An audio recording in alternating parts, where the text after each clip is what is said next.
You don't want a factual description of every muscle twitch.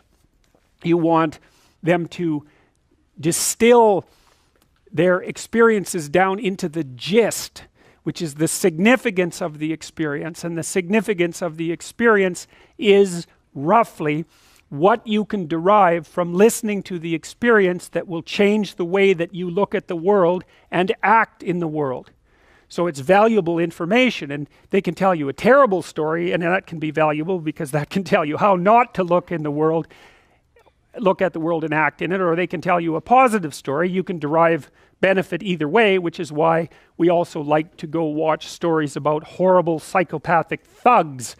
And hopefully we're learning not to be like them, although there are additional advantages in that, you might say that someone who is incapable of cruelty is a higher moral being than someone who is capable of cruelty. And I would say, and this follows Jung as well, that that's incorrect, and it's dangerously incorrect, because if you are not capable of cruelty, you are absolutely a victim to anyone who is.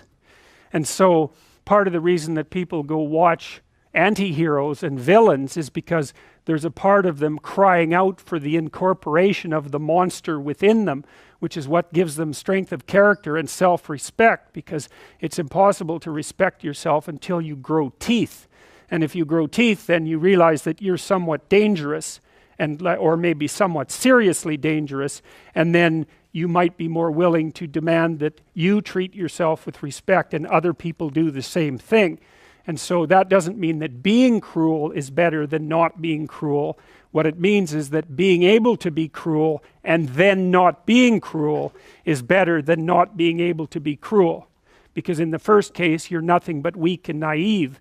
And in the second case, you're dangerous, but you have it under control. And a lot of martial arts concentrate on exactly that as part of their philosophy of training. It's like, we're not training you to fight. We're training you to be peaceful and awake and avoid fights.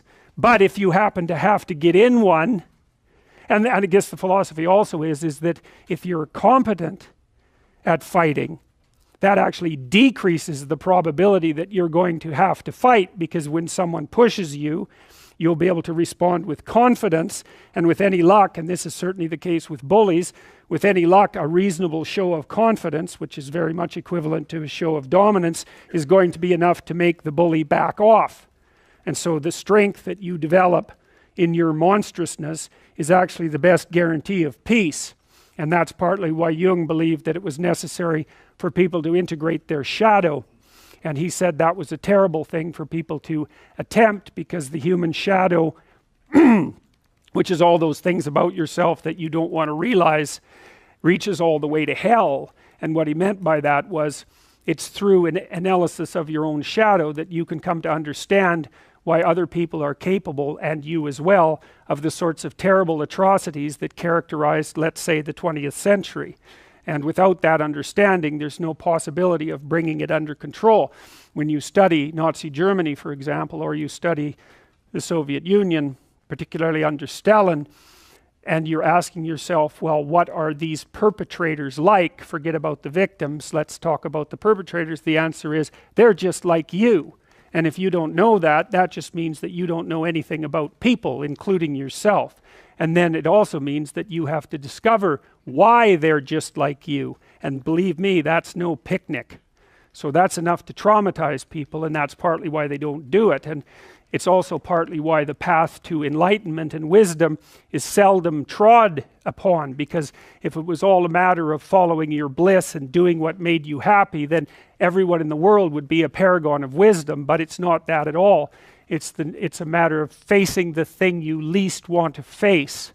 And everyone has that there's this old story in King Arthur where the knights go off to look for the Holy Grail, which is either the cup that Christ drank out of at the Last Supper, or the cup into which the blood that gushed from his side was poured when he was crucified. The stories vary, but it's it's basically a holy object, like the phoenix in some sense, that's a representation of transformation. So it's an ideal, and so King Arthur's knights, who sit at a round table because they're all roughly equal, go off to find the most valuable thing, and where do you look for the most valuable thing when you don't know where it is? Well, each of the knights looks at the forest surrounding the castle and enters the forest at the point that looks darkest to him. And that's a good thing to understand, because the gateway to wisdom and the gateway to the development of personality, which is exactly the same thing, is precisely through the portal that you do not want to climb through. And the reason for that's actually quite technical. This is a Jungian presupposition too, is that, well, there's a bunch of things about you that are underdeveloped, and a lot of those things are because there's things you've avoided looking at because you don't want to look at them, and there's parts of you you've avoided developing because it's hard for you to develop those parts. And so it's by virtual necessity that what you need is where you don't want to look, because that's where you've kept it. And so, and that's why there's, you know, an idiosyncratic element of it for everyone. Your particular place of enlightenment and terror is not going to be the same as yours, except that they're both places of enlightenment and terror. So they're equivalent at one level of analysis and different at another. So anyways, back to fiction and what it does. It distills truth, and it produces characters that are composites.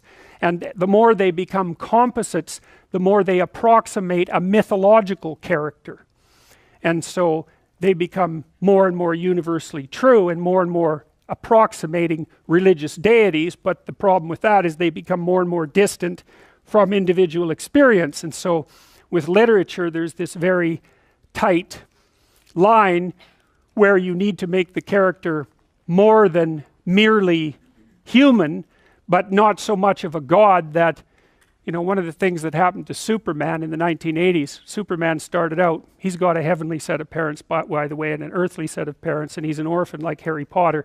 Very common theme is that when Superman first emerged, he could only jump over buildings, you know, and maybe he could stop a locomotive. But by the time the 1980s rolled around, like, he could juggle planets and, you know, swallow hydrogen bombs, and, you know, he could do anything. Well, people stopped buying the Superman comics because how interesting is that? It's like something horrible happens and Superman deals with it.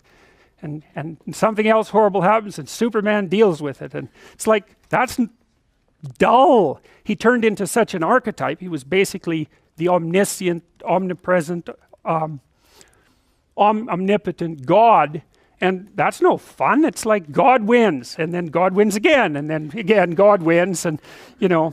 So then they had to weaken him in different ways with kryptonite, you know. So green kryptonite kind of made him sick, and red kryptonite, I think, kind of mutated him, if I remember correctly. And anyways, they had to introduce flaws into his character so that there could be some damn plot.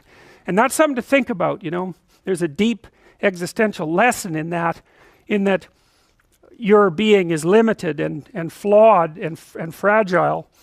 You're like the genie, which is genius in the little tiny lamp, you know, this immense potential, but constrained in this tiny little living space, as Robin Williams said when he played the genie in Aladdin.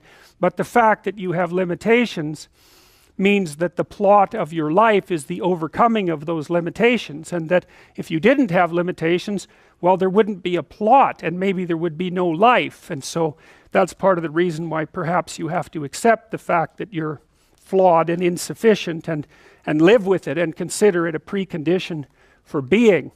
It's at least a reasonable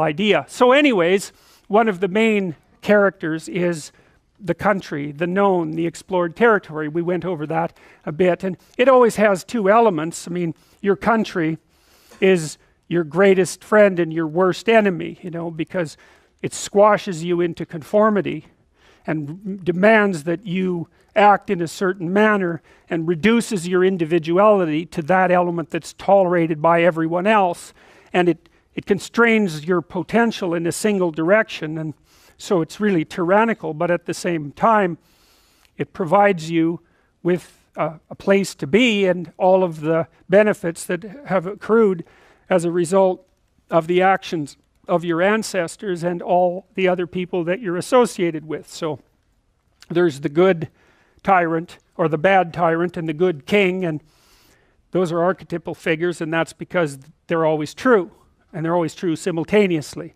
you know, which is partly why I object to the notion of the patriarchy, because it's a it's the what do you call that? It's the apprehension of a mythological trope, which is that of the evil tyrant, without any appreciation for the fact that the archetype actually has two parts, and the other part is the wise king. And you know, you can tell an evil tyrant story about culture, no problem, but it's one-sided, and that's very dangerous, because you don't want to forget all the good things that you have while you're criticizing all the ways that things are in error.